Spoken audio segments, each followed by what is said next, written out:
speaker of this session. We're delighted to welcome Edward Hoyle from Tell Me More. Tell Me More are one of the sponsors of this conference. Obviously, we're very happy that people come and sponsor the conference because it does help us to keep prices down, among other things, and it obviously helps the company. So it helps all of us to be able to have sponsorship. So I'm grateful for this. Edward's going to talk to us about customized solutions for successful online language acquisition, and going to show us some of the things that his company offers in this area. Thank you. Well, a little bit about who we are first. We've not just arrived in the last 5 minutes, we've been around for the last 25 years, in fact. We're amongst the first people to work with speech recognition technology in the teaching of languages. There's currently about 1 million users using our resource. We work with institutions all around the world. In terms of the UK, people you know, we work closely with Newcastle University as an example. Really, I suppose the most interesting thing about what we do is working on oral expression. The voice recognition technology we're able to encourage students to practice speaking. There's all kinds of different language students all around the world with different timetables, different pressures, and quite often, teachers simply don't have the contact time with the students that we would like to enable them to really learn to speak the language. That's quite often the objective.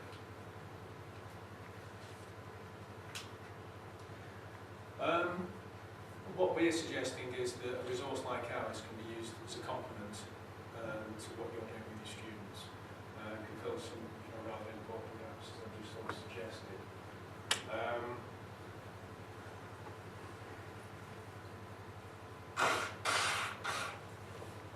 And there's quite a lot of content, within Tell Me More that are going to fit in very well with what you're doing in your courses.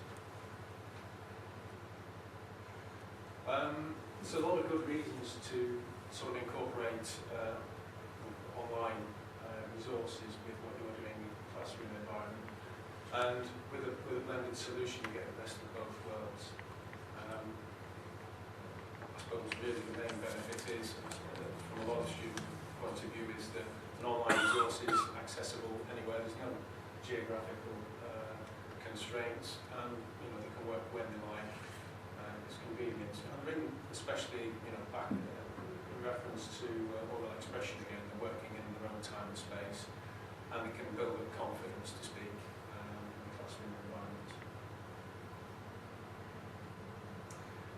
What do we offer? Well, 7 languages. English, we draw a differentiation between American English and English spoken with British accents.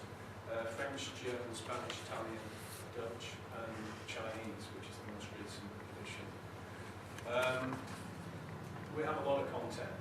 It's not like a course of CDs, and because it's available online, it's constantly updated, and it's growing all the time.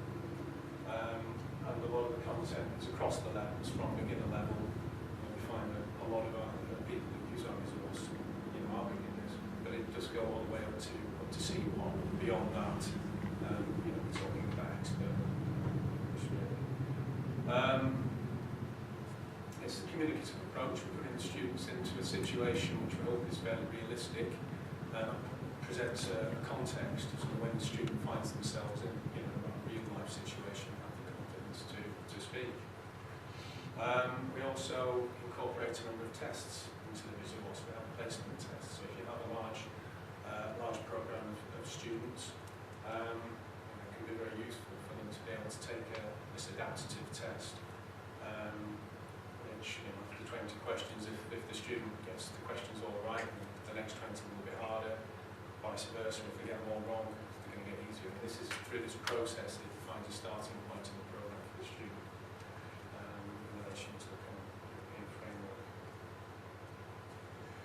We mentioned we have a lot of content covering a lot of different areas, including professional situations that might be of interest to those who would like to incorporate an employability context into language learning.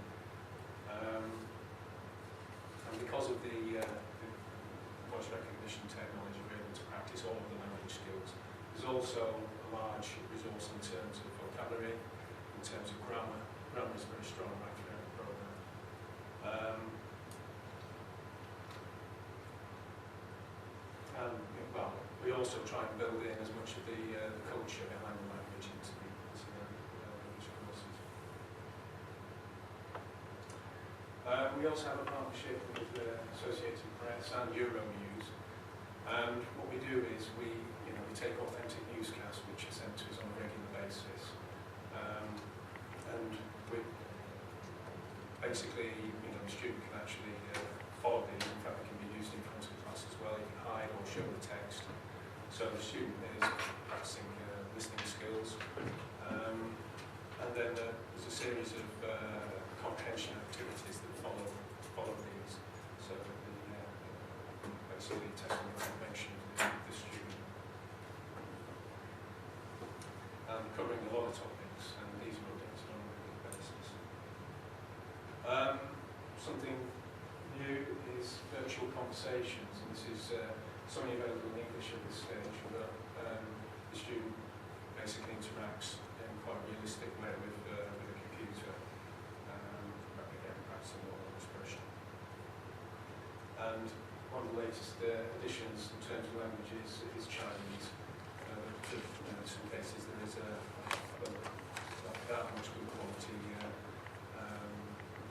language learning resources available for Chinese, perhaps not as much as some of the other courses, so maybe this is something that you'd be interested in the context. And maybe the tonal language also, the ability to practice oral expression takes on another meaning. What we're trying to do as well is allow students to actually access their language learning on the move.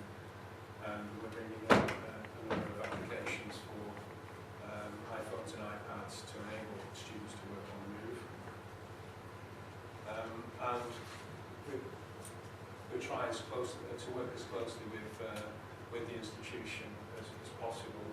And we can actually put together special learning paths that fit in with your existing curriculum. The activities of the students are tracked, and as teachers you've got access to detailed information as to what the actual students are doing. If they're working, if they're not working, what they're working on, what the success rates are, how regularly they're working on this information. And it's presented in reports that can be downloaded into Excel, so we've got a record.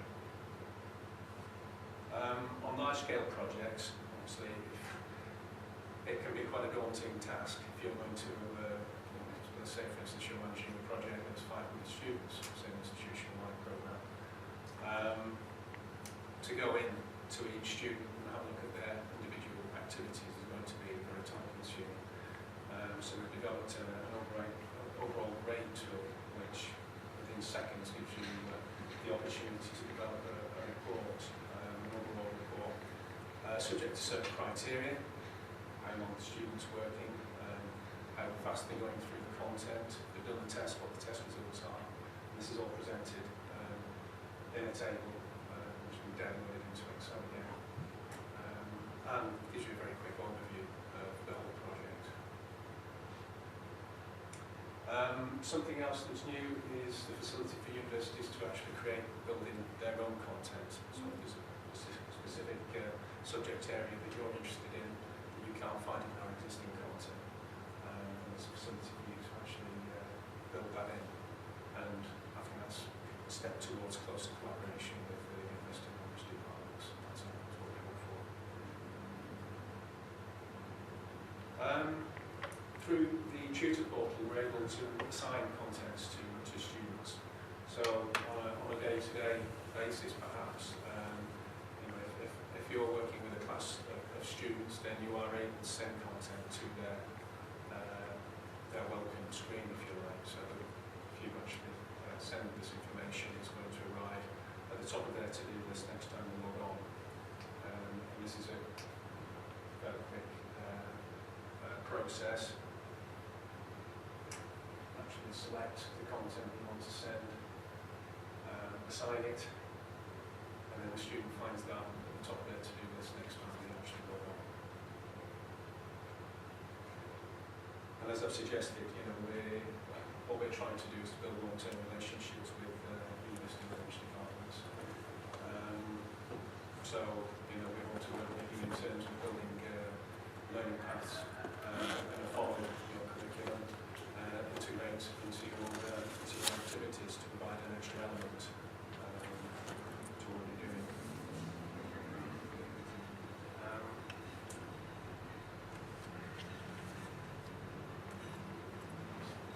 Just give you a quick demonstration. I don't know how much time I have left before we finish. Sorry. We've got another 5 minutes. 5 minutes.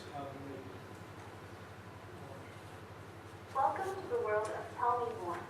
Together, we will explore This is the first time the student has logged on. So the first time that the thing that the student sees is a video introduction to how to navigate through content, Let's take a look at the various the different activities activities, available how to to you. use the speech recognition technologies, defining You objectives, will see a number of a shortcuts little and a motivational snapshot.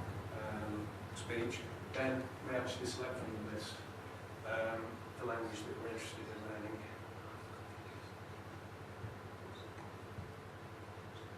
And then we make a number of selections. This is the placement test that I was telling you about earlier. If I just choose B1 at this point. And at this point we also have the ability to concentrate on particular language skills. So if it is speaking and listening that I want to concentrate on, then I can do. As I mentioned, we're very strong on grammar, and there is also the ability we can click on all skills as well, which will give a blend of everything as you'd expect. I'm just going to click on speaking and listening for the purposes of this. I think probably going to be of most interest. Let's put together a language program for us at 17 hours at this level. If we're happy with that, we can confirm. If not, we can go back. And then normally the student would just click continue. But I just want to show you how the lessons are put together. Here we've got an indication of how long the lessons are. And as we work through, we get information on how much has been completed and what our success rates are. If I look at the detail of an individual learning path, we can see that we start with a little short video which sets the scene. It's a communicative approach. We're trying to create a realistic lifeline situation. During the course of this, we're expected to speak the response, and as we go through this, you'll see that there's quite a lot of expression right through these activities.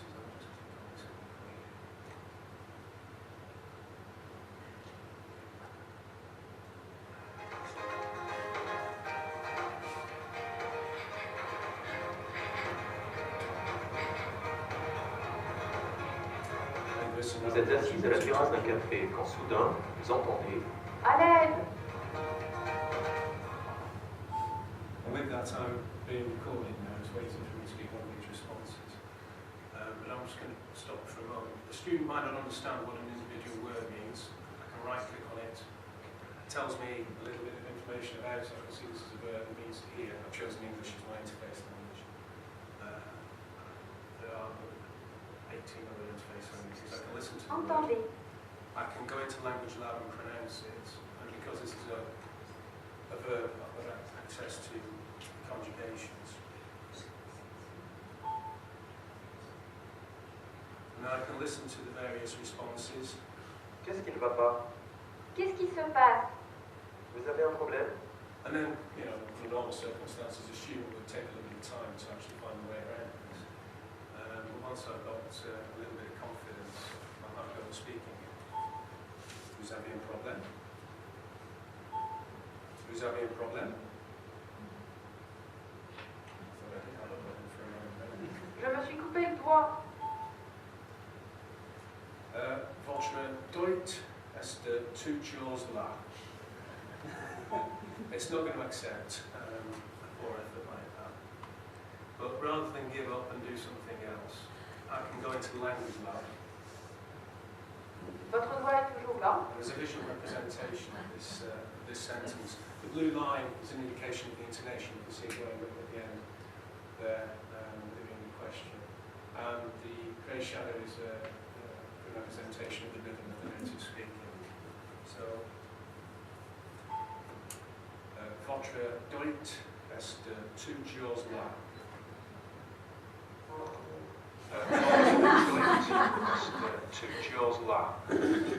Okay, so we're getting some feedback on our effort there, and if we've got a good ear, maybe it's not required in this case, we can see what the differences are, and we can practice or work towards getting a better result. Votre doigt toujours là? Well, that's good enough for it to continue. You can see that there are some elements of this that more closely mirror. I think most importantly the line that shows the intonation rising at the end. But with that, you know, our student, I mean, obviously I've taken a shortcut there, but we can go back to the dialogue. Votre doigt toujours là? Oui. And it will accept Je ne sais même pas comment c'est arrivé. my response. I'll stop that there.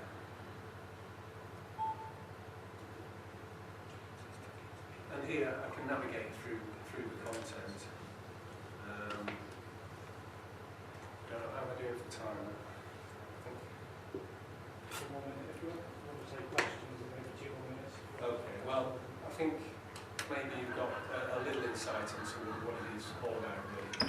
I'll just very quickly show you here. I've got a statistics tab here. I can't show you, I haven't got time to show you the tracking portal, but we're getting some feedback again here. We can see how long I've been working today, which isn't very long, but over a period of time, this is going to build up. And what the student is going to be encouraged to do is to get a nice solid block rather than a big spike and then nothing for a couple of weeks. So, you know, some feedback on how regularly we're working.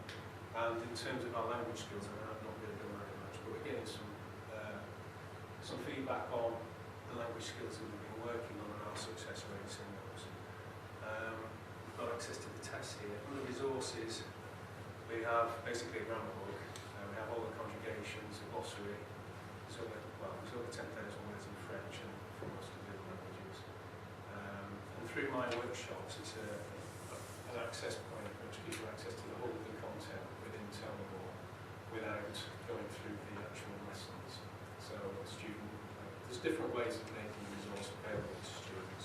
They can access particular points, grammar points, for example, on their own, or they can be guided by the teachers, possibly from ways of using it. So at that point, you know, I'll just say if anybody is interested in speaking to us further, then I'd be delighted to talk to you later. Do you have any questions? Did I get this right? That it's online, so the software doesn't have to be installed on machine. No, like no. This, I have to be clear, at this point in time, this is a sort of virtual internet, it's on my computer. That's for presentation purposes only. Normally, you'd be online, and there's nothing to install. The only thing that you do have to have on the computer is Flash at this point. But other than that, that doesn't normally be. So students can be anywhere when they access anywhere. them. The voice, as long as they're everything connected. that's happening on the computer is actually taking place on our servers.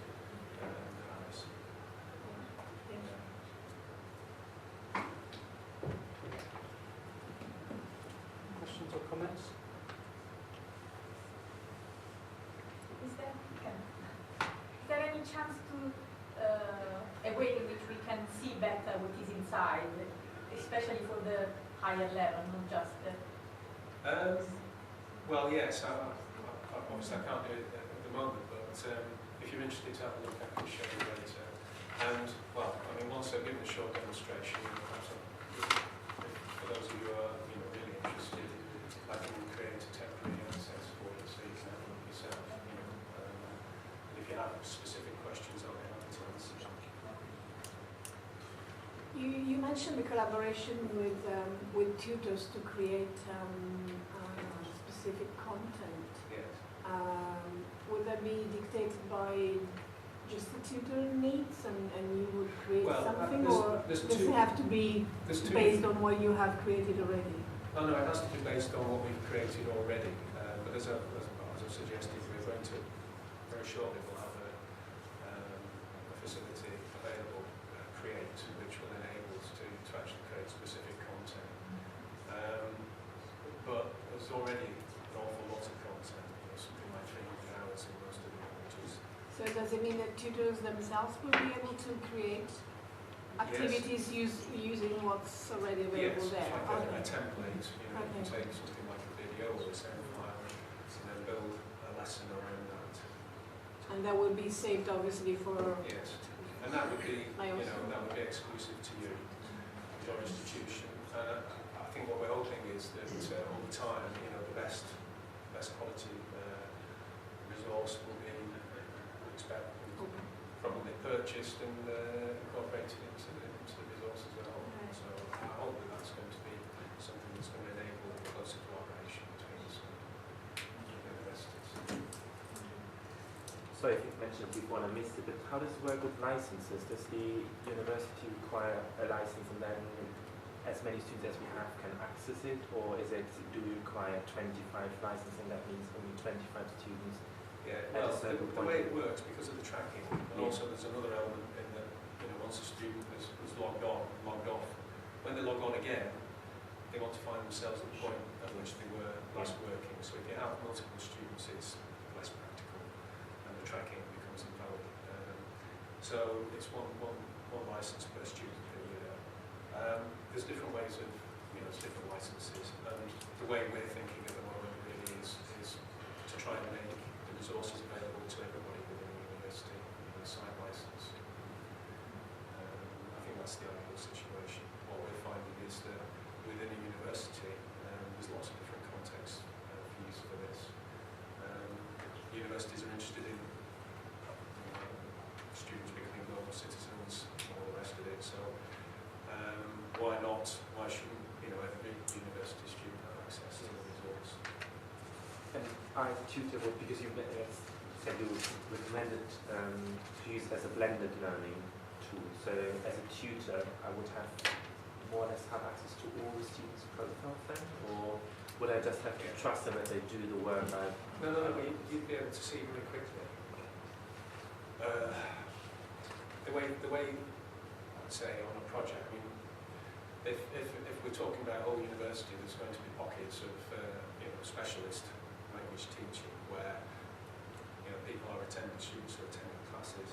So we'd set those classes up with the students so that when you as the teacher log on to the tracking portal and you click on a particular class, you see those students, just the students that you're interested in, not the 20,000 other students.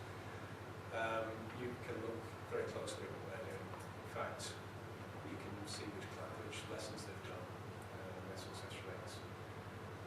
If you really want to go into detail, there is through the tutor portal. You could have. There's a messaging tool which enables you, for instance, if there's a student who's been ill or something like that and can't get into class. They could send you a message asking for help, and you can click on a button, it'll show you where they are in the program, so that you can answer in context. I understand that you're not going to want to do that for all your students, but it's there. There's lots of functionality in the resource.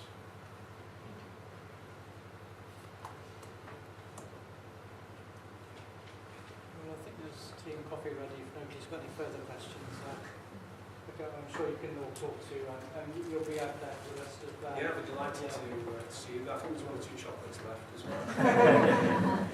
Okay, so thank you very much. Thank you for sharing.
discussions evolved around those materials, and they were very practical. We had, per year, we used to run them for a couple of 5 fixed slots in the summer, 5 weeks, and we would have 200 students on them. That was 2005. 2011, we decided to roll this model out further and offer a pre-arrival course to all our international students coming to the University of Southampton. Now, we get about 4,000 new students every year coming in October. So what we did was we spam email. We threw away the idea of a fixed course, fixed slot, because that was a major problem for students because they're busy sorting out visas and this, that and the other. And we opened it from April, about the time they were applying, getting their offers, through to October. And we also took out the tutoring, because we've had problems with the tutoring element, because students were simply asking the same questions over and over again. Major problem in the middle of the summer, there are very few spare tutors to tutor an online course. Everyone's involved in face-to-face teaching. So we took out the tutoring. So we put the materials in there. We decided to throw out the discussion forums. We didn't have a tutor. We used something called a social wall. I'm talking about it tomorrow at 2:30, the whole thing. So we used a social wall. And what we did was we spam emailed them through every couple of weeks. Any students went into the university system, found the students who are applying, spam emailed them, free course, find out what it's going to be like studying at the University of Southampton. And we gave them a generic login. We put the course out through Moodle. We created a plugin so that when the students used the same generic login, they got a little set up an account, set of questions. This allowed us, once they had their personal login, to track what they were doing. 2011, we ran it for the first time. We had 1,600 students did that. They created an account, responded to the invitation, created an account, did the course to varying amounts, because as you've talked about, individuals get different things out of courses. Last summer, we ran it, we had over 2,000 students do it, so we're getting better at it in those ways. But the social wall, what happened was, the students used the social wall, and probably none of you will turn up at my presentation tonight.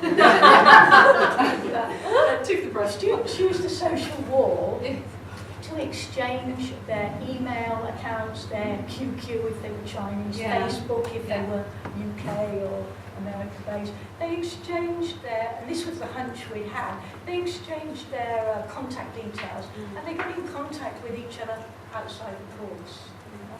And the social wall was good for this. Ironically, then they started actually trying to use the social wall to discuss a bit. This was all without a tutor, but then no tutoring. So they started trying to discuss. At that point, we had to add a discussion forum, a run-of-the-mill academic, rather dry discussion forum, to allow the students to talk. And I don't know if any of you have visited the student room, which is a kind of web-based open thing. It began, I've been sort of looking at how it developed over the summer, and it pretty much models how the student room is. So the threads that students create are students from Uganda looking for other students from East Africa, or students wanting to share a house rather than live in halls, looking for other students to share a house. So really practical things. And they created their own threads and they went off and they discussed on their own. So completely without tutor. So that was our experience of an online course that involved a lot of students, but the satisfaction levels were quite high. We gave them a feedback form.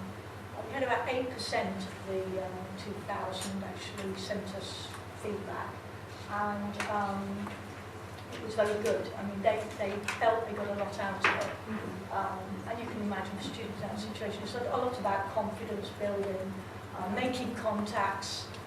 Shared interest is the key. Exactly. Shared interest. Yeah. So from their standpoint, they got a lot of that course, and from our point of view, it was a successful course. But it didn't involve much tutoring. I can't really say hand on heart there was a lot of sort of co-constructing of knowledge in there, but there was a lot of exchange of information. So for me, that was a kind of Duke different online. I don't know. But, and I'm looking for ways to actually, maybe next year, add tutoring with, we added links to Facebook accounts and so on, to actually add something that's a little bit teacher-led and maybe does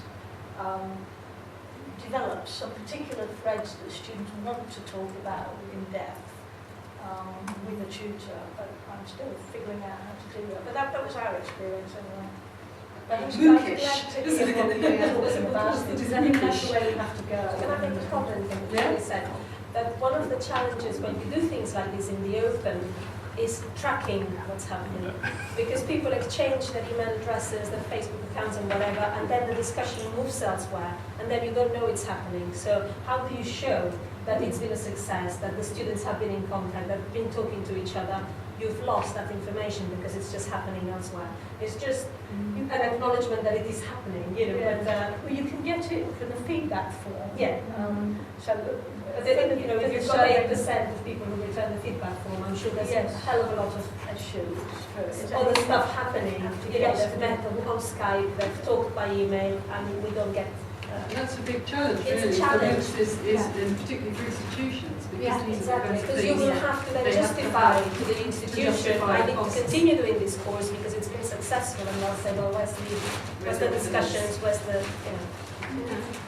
Okay, so we just move on to our, we probably move on to lunch, so. Yeah, I suppose one of my key interests in this is actually related to the open access to research debate, and one of the things that's increasingly concerned me over the last couple of years is how restricted academic research is to the outside world. How in most things that we publish are behind paywalls.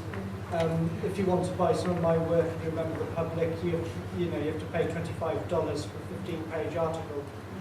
Please don't, and email me if you do want to read anything I've written. This is highly concerning me. The way the debate has sort of evolved in recent last few months has actually concerned me even more with a lot of it, this preference for gold open access, publisher pays. I don't think it's any good if people can't participate in the publishing of research. So it's no good just having people being able to read what other people have done if they can't afford or access to participate. And this links very much with the MOOC situation, is that you've got what access to research do these students have? Our regular students, as a member of staff or a student at a university, you'll get a library card, you'll have access to all the online journals and resources, the library. And I think one of the connections I want to make is that what are the students on these MOOCs actually getting? Are they able to access translation journals? Are they able to have access to the OU library, for example? So in that sense, although these are seen as democratic and participatory, those students do not have the same access to knowledge that regular students are face-to-face and otherwise registered students do. So I think that's an important link that's perhaps not being made as much as I would like. It's one of the criticisms that has been made of these massive MOOCs. Is it like second best? Is it just for the unwashed masses? Somebody wrote the other day, is this just good enough for the unwashed masses who can't make it to Berkeley and Stanford and Harvard? And of course, the risk with the X groups, where it's you get what I dish up to you, rather than the connected ones, where it's like you can all put something in, but obviously what can they put in? So there's lots of tensions there. Oh, right, Vicky has a question, comment? Well, it wasn't. It was just I was just going to come back to your definition of a MOOC. If it's about content, then what John was saying is absolutely right, access to research and knowledge and so on. But if the definition is about sharing and collective knowledge and individual gain, then the rest doesn't matter. It's actually enhanced learning rather than access to knowledge. So it comes back, I mean, you're absolutely right, of course, but if it's about what you can do together, then perhaps it doesn't matter quite as much.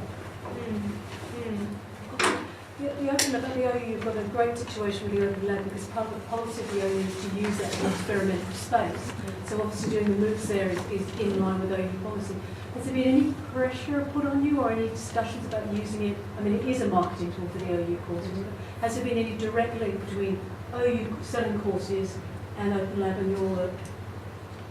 Not really. I mean, we just actually thought maybe this is a good opportunity to find out about this because maybe we are going to do translation studies at postgraduate level one day. You know, it was more for our own benefit. There's no course hooked onto it that we could have sent anybody to. And in fact, when we started it, Future Learn hadn't even been announced. So we were just thinking, gosh, the OU's not doing anything about this MOOC situation. Let's do something Let's ourselves. Just you know. Obviously, it was all cooking in the background. Yeah. Thank you. Yeah. I'm kind of interested what the relationship is between sort of the open education resources movement and open courses, because I'm not entirely clear that the content is as open as we might think OERs are. And actually, what you're reporting is a lot of people are using these courses more like they might use OERs, so they're picking and mixing. Yes. So what's the point of the course part? Yeah. So I suppose that's just something that I'm not sure you know what the answers are, but OER has a sort of same restriction regarding access. It's no good, you know, the things in the handbox like a reading lists and things like that on certain topics. Well, if people can't access those reading lists, it's absolutely no use to them whatsoever. I mean more on the, you know, you can take that, you can do something with it, you can put it somewhere else and share it, you know, with the wider world. You know, is that something that institutions are going to be putting Creative Commons licenses in their course materials, which allow that kind of freedom of sharing, because that is a part of what OER is supposed to be about.